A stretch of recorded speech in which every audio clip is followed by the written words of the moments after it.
Welcome to AEC Unscripted M&A Edition, your go-to podcast for unfiltered conversations and expert analysis. Brought to you by Stambaugh Ness.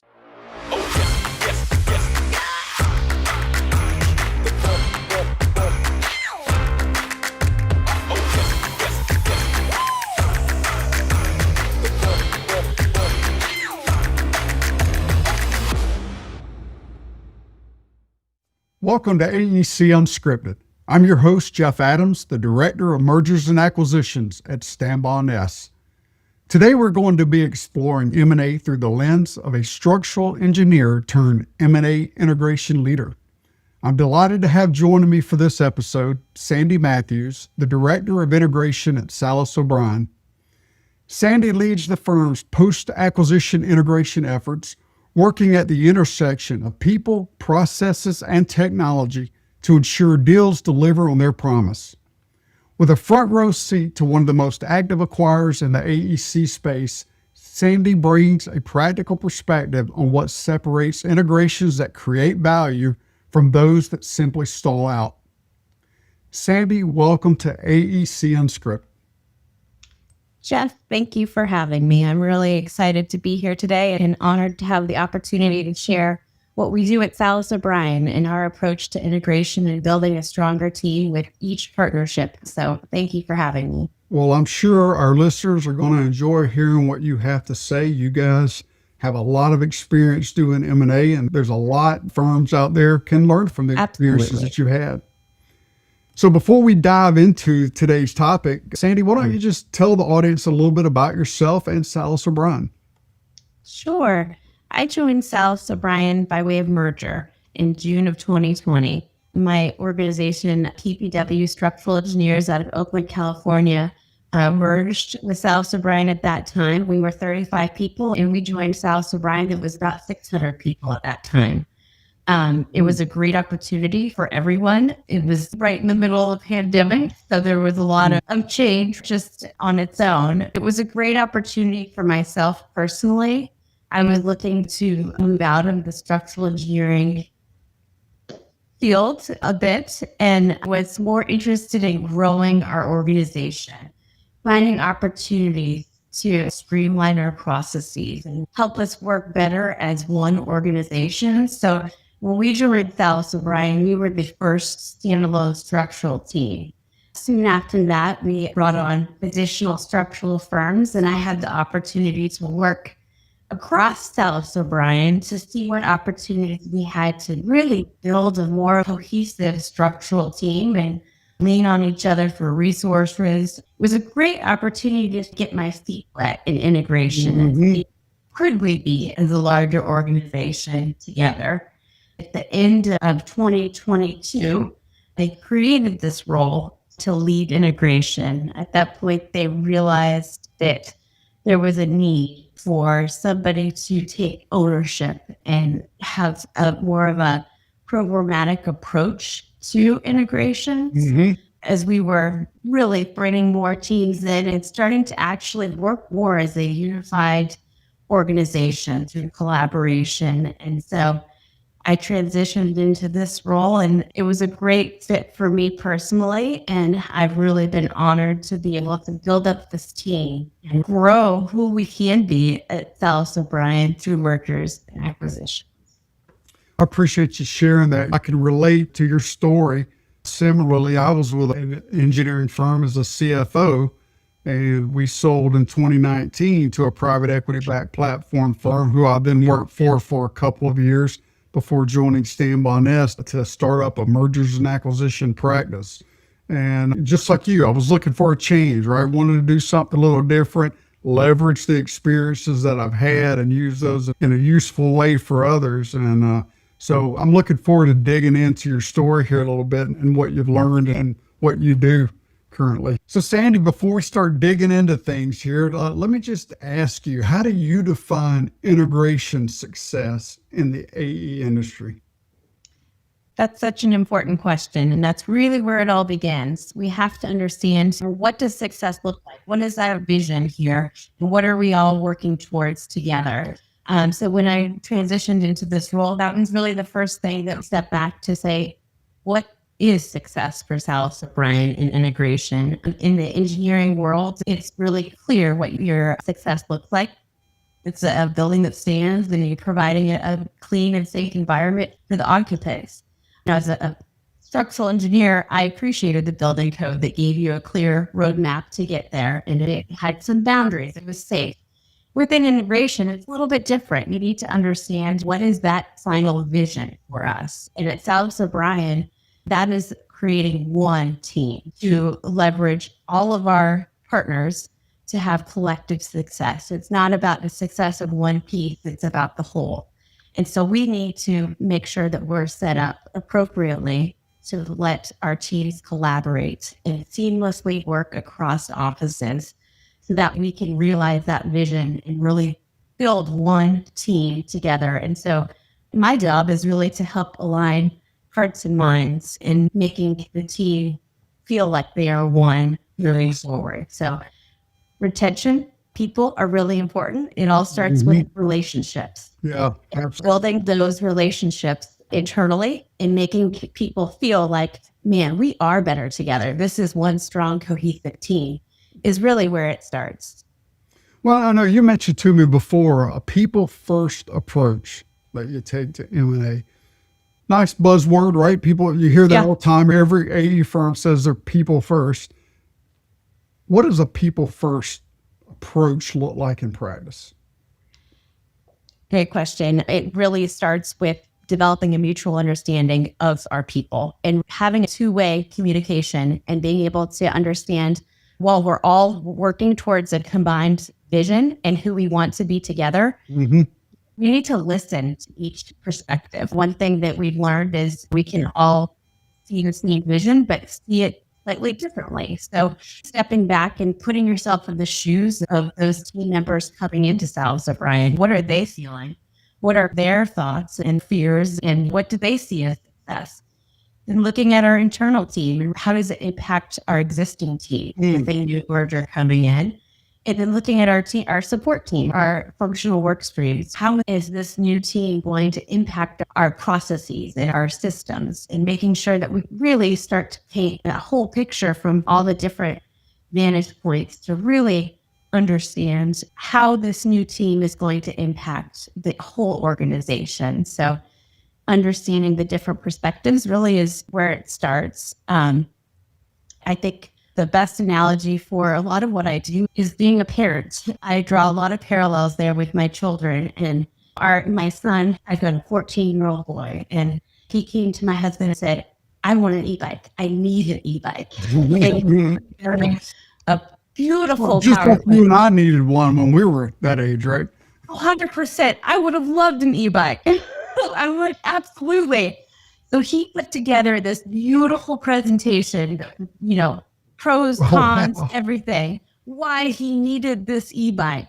So my husband and I sat down and listened to him, and we were aligned. We are not getting him an e-bike. He is 14 years old, street smarts. He's got lots of smarts, but street smarts is not one of them. And we knew that wasn't best for him. And so we listened. And at the end of the presentation, we were able to say, Gavin, I hear you here, here, and here. This is what you are looking for. You're looking for freedom. You're looking for being able to hang out with your friends whenever you want. We understand that. We feel that. But let's do this in a different way. Here's what we can do. I'm your personal Uber driver. When you are 16, you are going to get a car. We want these same things for you, but here's how we're going to go about it in a safe way, because I can see the bigger picture of really what is better for him. And I think a lot of what we do here in M&A is we lean on our best practices.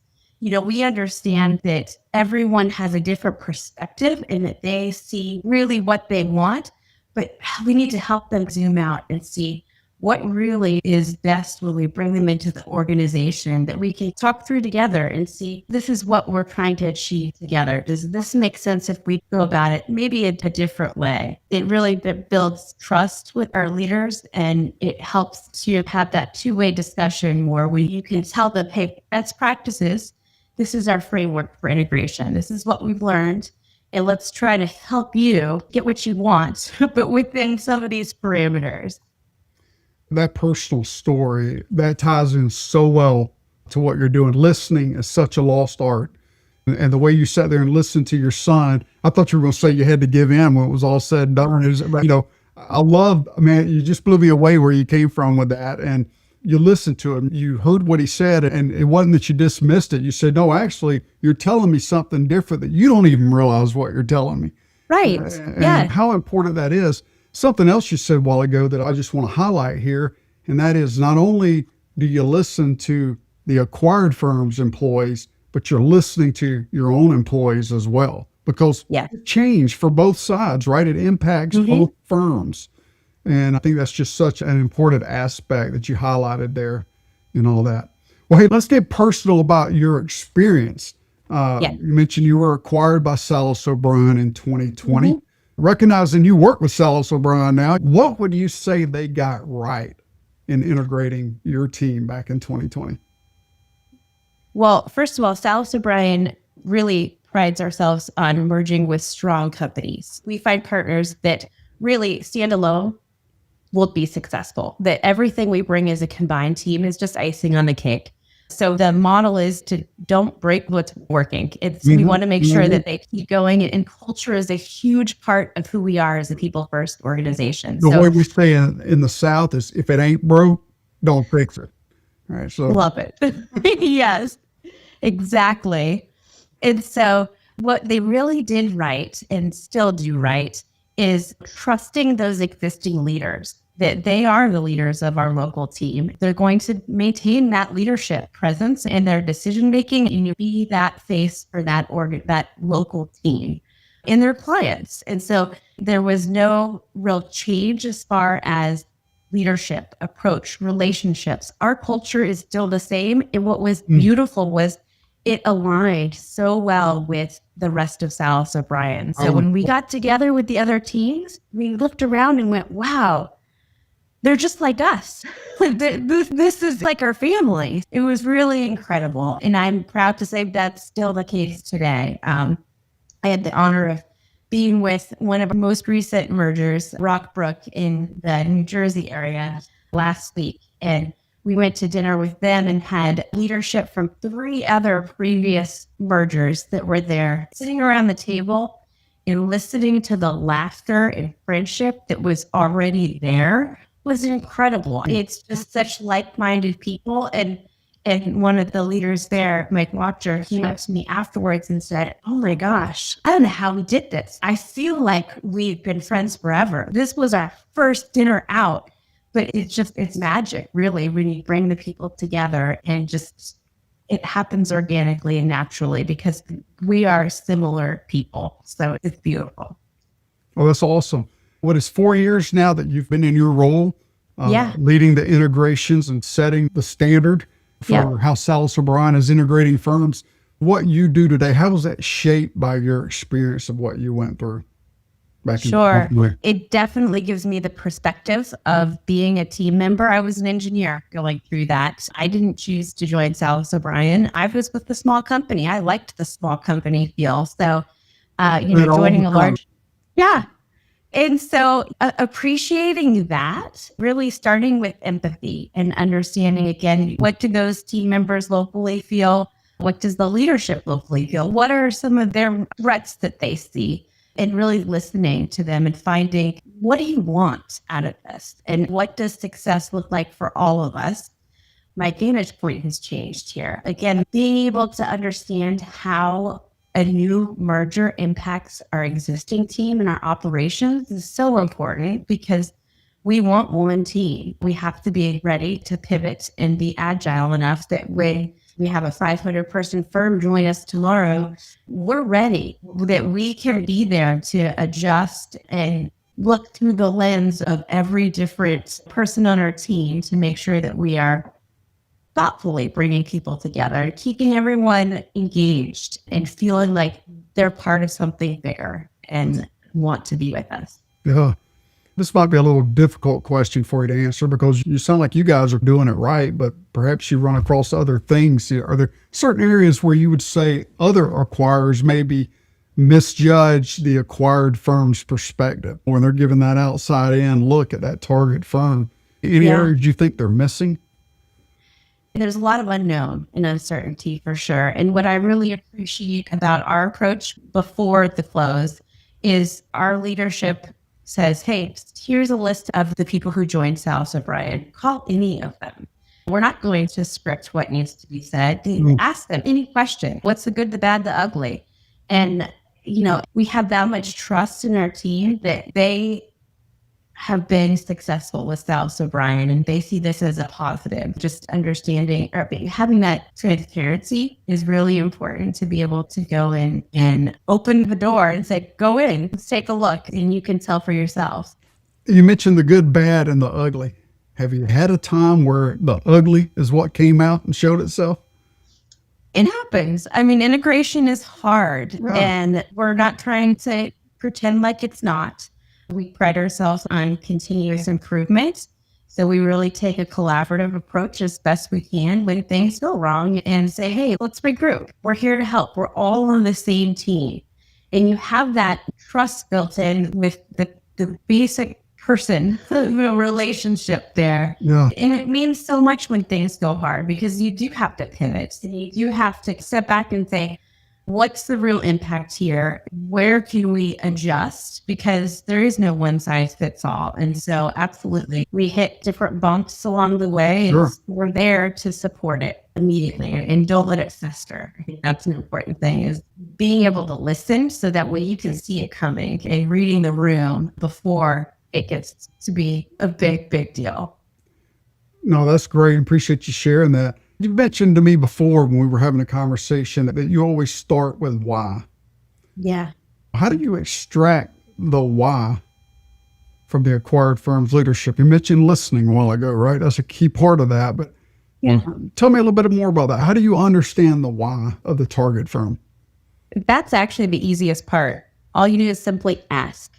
So we start at the very beginning before close, and I meet with the leadership and say, hey, tell me about your people. Tell me about your expected pain points. Where are the sensitivities? What should we know? And then why did you join Salas O'Brien? What do you see as success? And I usually say it, and hey, we can circle back on this later. I want you to think about it. But I don't think there's been a call that they haven't immediately rattled off 10 reasons why they wanted to join Salas O'Brien. They have that vision and they're excited about it. So let them talk. And then again, you listen. And it's really amazing to hear. And the thing that I think is the best part of it, each leader that's joined us is it's always about their people. They want more opportunities for their team members. They want to grow together. So it's, again, very much aligned with our culture. Once they start talking, there's a lot of energy that's created and everyone is there to participate. How much time do you spend really understanding the target firm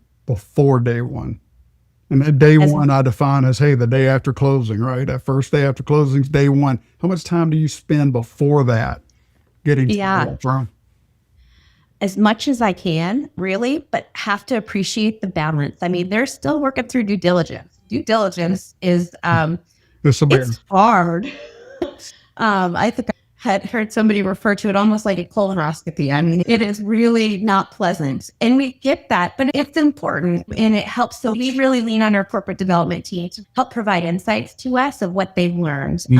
Our team, we have a bi-weekly meeting with our whole integration team and our corp dev team. And the first half of that meeting is going through what's coming and everyone can ask questions, get some insights. And so really trying to do what we can behind the scenes to glean who they are. There's certainly a list of items. We want to know what systems they have, what their functional work stream team members look like. So we're ready to help support them. So much of it happens though once you're shoulder to shoulder, really understanding the people after close. As much as we can do to understand where there may be something unique about this team. Do they have a strong system in place that we might not have? What are those things that we need to think a little bit differently on this is really what we're trying to identify before close. So we're just ready to ask the right questions. Yeah. You know, when you're thinking about why are we doing this deal, why are we putting it together, I'm sure you've run across times where at the corporate level, synergies and how we're putting this together and going to integrate it doesn't really align with what the local team is thinking, right? And they kind of Yeah. have different timelines or different, maybe they don't even believe what you're saying is realistic in the timeline you've laid out. How do you handle that? Good question. We have a framework for integration that's our best practices. We define milestones and have our playbook. But it's a tailored playbook. I think that's our starting point. And with each close or each merger, we look at it and say, okay, what is different here? Where do we need to adjust? And what's the appetite for change with the local leadership? Some say, rip the Band-Aid off. We're ready to go. Others say, well, let's take time. And what's really funny is we've had some that have said, well, we need to take time. We are a 10-person company. We don't have the bandwidth. We are not ready. And it goes back to they don't know what they don't know. We see the big picture and best practices. And actually, for some of those smaller teams, the sooner we can get in there to support them, the easier it is for them because there's less transition time. And so then they can pass, they didn't want to do the finance work and all of the back of office tasks. They were actually really happy to let go. We can actually bring those in sooner. They can start realizing the success with Salas O'Brien sooner. And so for some of those teams, talking to them through hey, this is the benefit actually of going a little faster here. If they're okay with that, then we do that. I meet with them weekly to take the temperature, see how are things going, where do we need to adjust. We're very flexible. We want to do what's right and what makes sense. We don't want to do that at the expense of our team members. And so it's very agile, and we just lean on what we know is best in that framework through all of it. You mentioned your standardized playbook that you have, but then you're tailoring each integration according to the need. You mentioned that you're meeting weekly and you're asking them what's going right, what's not going right. Outside of that, is tailoring a reactive process, or is there a proactive aspect to that? And if so, how? Yeah, that's a great question. It starts proactive. We learn enough about the team that we know where there's some unique pieces. So we set out based on what we find best practices, hey, we're going to take you through our email migration by month 4. By month 6, we want you in our ERP. And then we talk to the leaders and say, okay, do we have this? We talk to our internal team. What is the impact to our finance team with bringing them in our system? Are there concerns? Maybe we need to bring them in sooner. So proactively work through that plan right at close, right when we're developing our integration plan, with the understanding that this is flexible and we may just learn new things as we go together, and we're growing very quickly. We may have another merger come in that we need to shift resources slightly just to make sure that we're doing what's right for the overall company too. So there's a bit of reaction just in the nature of the speed that we are merging, just staying flexible, transparent, and honest that, hey, this is why it's best to follow this course, and doing it collaboratively with the leadership and the rest of the team is really important. Well, I'm sure there's times when you want to integrate things quickly in order to get maybe some quick wins. Yeah. How do you determine when to try to push for a quick win to build momentum versus let's just leave it alone for now? How do you make those decisions? Good question. If we have a unified approach, that's typically when we know that we have a good process in place, good systems, that they will be able to integrate easily and seamlessly. And it'll be changed in how they do it, but we're not going to disrupt the functionality of what they're doing. That's a case that we typically say, hey, this makes sense. And it's getting buy-in from the local leadership and the larger team that, hey, this is a win for us. We should move forward with this. We're really cautious on other areas where we know we don't have a unified approach. What would happen if we switch this team's ERP system? We have, for example, a forensic. Their work is project-based as our engineering work. And so they have a system that works well for them. It was built for them. It didn't make sense to transition them to try to fit a square peg into a round hole. And so we said, you know what, let's pause. Maybe as we mature as an organization, that we will have a unified approach down the road that makes sense, but it doesn't for today. So let's pause and we'll come back to it. I was going to ask you if you've ever had to pause a reset and integration. If so, what triggered that? Yeah, absolutely. It really depends on kind of the impact to the people and the team members and being able to produce the work. It goes back to listening, regularly checking in. How are we doing? A lot of times it's simple adjustments that we can make that once you understand the root cause of the issue, and again, is, hey, I hear you. That absolutely, we are aligned and we want to make sure you can still function. But what if we bring into more resources to support you here or there, or maybe we chuck it into, different steps of integration so we can do it over time a little bit smoother. Do you have a specific example though, where you're rolling along and all of a sudden you hit a wall like, bam, you're like, oh, what just happened? Yeah. Have you got an example of that where that happened? Sure. Absolutely. I think one that we're working through right now is back to our forensic team, PEG, that merged with us. And they are different. They have an education piece to it that people get certified. They get their HEG certification. So when we look at rebranding, how does that impact PEG if they take on the Salas O'Brien name? Really thinking through, is it worth it? Is it okay to have a different brand? So I think that we were going down the path and still maybe likely going down the path of rebranding, but just pausing right now to think through what are all the implications of this? Should we do some and not all of it? What does that look like? And our answer right now is to pause and just come back next year and reevaluate and say, okay, does this make sense? We stay flexible and go back to what's our vision? Are we still going to be able to be one team? And does this really matter in the big picture? Or just pause it.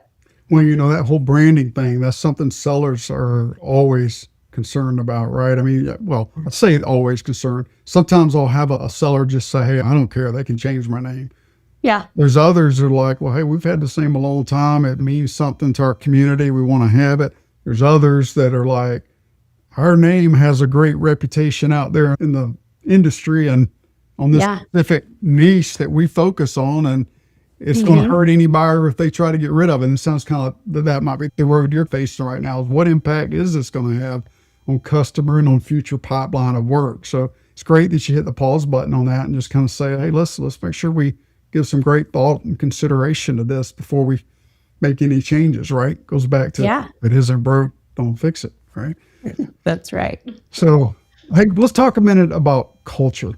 Everyone says culture matters. I mean, even here at Stambaugh Ness, I experienced that myself, as I said, when I went through change and learning firsthand how culture works. And we've tried to put together a questionnaire survey, if you will, that we could give to the employees of both the buyer and seller. But in the context of M&A, that's rather difficult because of the confidential nature of it all. So, times it ends up just being the owner of the selling firm that's involved in it versus all the employees of the seller. It's very important. How do you diagnose cultural alignment before and after closing? That is so important. And we are blessed to have the leadership of Darren Anderson. He has a gift that not many have of being able to read people. And his approach really is, he's not going in there to ask them about all their revenue and all the financials. Let's get into the week there. His litmus test is, do I want to take this person, their spouse, to dinner? How are they as people? How do they treat their team members and people around them, everybody? If you can pass that test, then you're in. I mean, that really is where it all starts, is with the leadership. We want strong leaders that are people first, because that is our culture. And if you're aligned there, everything else falls into place. Well, what are some of the early warning signs that two firms are culturally misaligned? For us, at least, if you're not looking for that next step for your team members, like a succession plan, how can we bring opportunities to our team? and you're not looking through that lens, I think that's a red flag. If they're just looking for an exit strategy for themselves, that's not what we're looking for. We're looking for a leader that wants to stay and be invested in continuing their local growth. I mean, that's why it's so important that we don't change that local culture. And so if we can see that they are looking out for their people, then it's an alignment. If they're not, then great company, I'm sure, and good opportunities for them, but just probably not the best fit for us. Yeah. And culture's hard to change, right? That's why the fit's so important. I mean, you said earlier, you started out working for a smaller firm structure. Yeah. You had no interest at the time in working for a firm the size of Salas O'Brien. But when you got in there, you realized, wait a minute, it feels the same. We already feel like a team. And it's because of the like mind and cultural alignment. It was just a size differential, right? Yeah, there's probably a few more processes in place and all, but those are palatable when the day-to-day environment's the same. Absolutely. Yes. Yes. And it makes people more open to the change because they see that those quick wins and those opportunities to collaborate, and it tells a story as to why we should do it. We want to be able to work together so we can collaborate and see more opportunities, win more work together. And it just organically starts to happen once you step back and say, this is what we've seen for success within our organization already. And people are excited for the most part. Well, you mentioned before communication is key. What does good communication look like during integration? The genuine desire to have mutual understanding, being transparent and listening to learn is really important, and disarming team members and stepping back and saying, let's just talk through this, proactively making sure that you give people the chance to voice their concerns. They're right. Most every concern that somebody brings to me, I get it. Like, it is a concern. It's not really that they're trying to derail anything. It's just they're looking out for their people. They're looking out for how they do their work, and rightfully so. Being able to help step back and educate each other on our different perspectives is so important, because once you understand where somebody else is coming from, it's a lot easier to disarm and want to work together, because again, we have the same vision. We both want our team to be successful. Your success is my success, and my success is your success. And so having that open communication to be able to say, hey, these are my pain points. These are my pain points. What can we do together to maybe smooth things out is critical for that. I was thinking that this takes us back to the personal story about your son, right? I mean, and you said communication is listening. And I think so often we think of communication and integration time of, let me communicate to the target firm everything we're doing and how it's happening. And there's a part of that, right, that has to take place. You have to explain to them what to expect. But the listening part is probably what gets lost on so many. Quite honestly, it probably gets lost because most of us are all uncomfortable with change. And when we're sitting in your shoes and we're having to hear other people complain about change, it kind of makes us feel a little uncomfortable with ourselves, right? Like, okay, am I doing something wrong? What's the deal?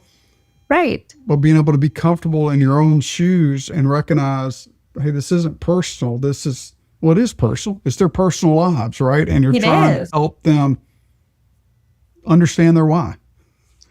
100%. And this is the first time they've gone through a merger. Absolutely. Typically. I mean, they don't know what to expect. They're looking at us to help them and bring them along the way. Those challenges and concerns they have are valid. I mean, that is the first time they're seeing that they are stepping back and letting go control a little bit. And we have to build that trust and understand, what are your must-haves? What is it that makes you tick locally? And we can help make sure we don't break and that their team sees this as a win. It's really important.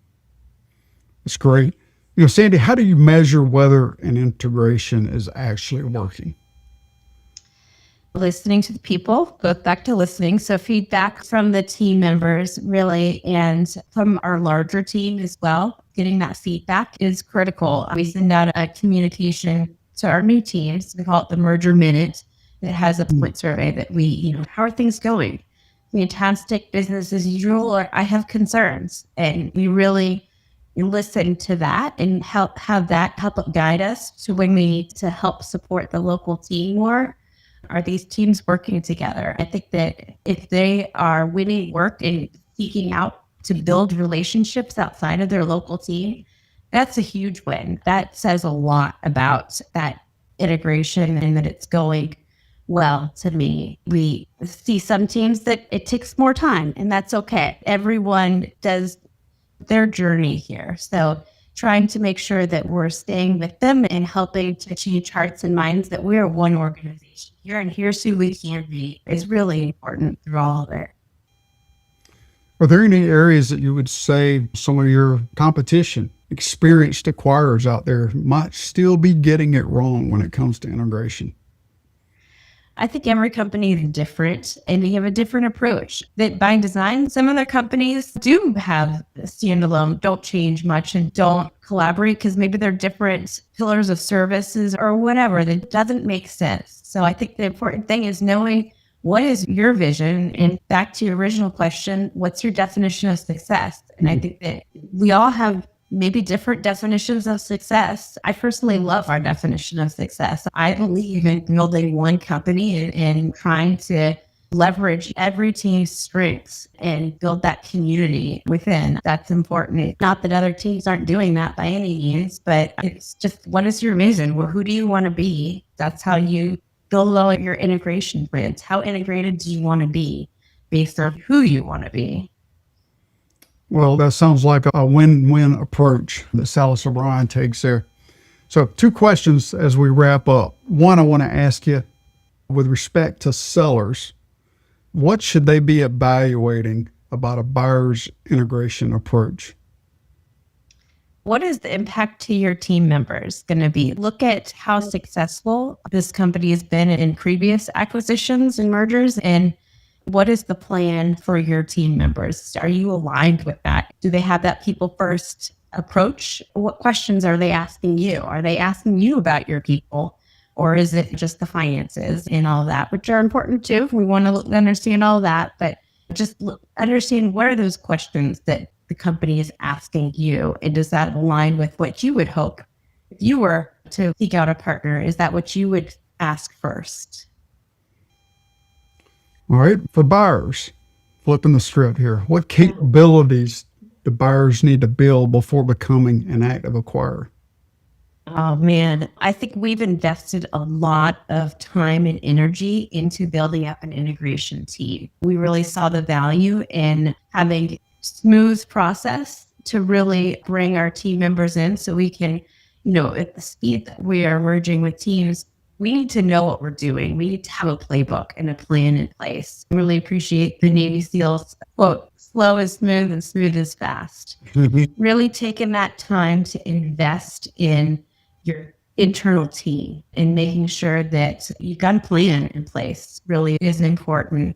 Again, define success. What are we working towards? Because that is what you use as your guiding light, and everything is built based on that. And so really just investing in the people there at your integration team and making sure that they work well together. It's a cohesive team that they see the integration success not just as one ERP migration. It is the whole experience for the team and how each change has ripple effects throughout the organization. So they are looking at that as well.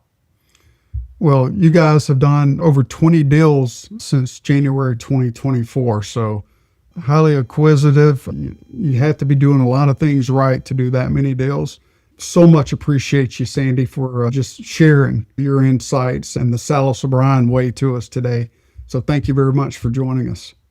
Thank you for the opportunity to share. Really believe in what we're doing, and it's a great team at Salas O'Brien. So thank you.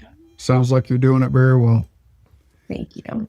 Well, thanks everyone for tuning in to AEC Unscripted, the Mergers and Acquisitions edition. I'm Jeff Adams, and it's been a pleasure guiding you through M&A through the lens of an AEC integration leader.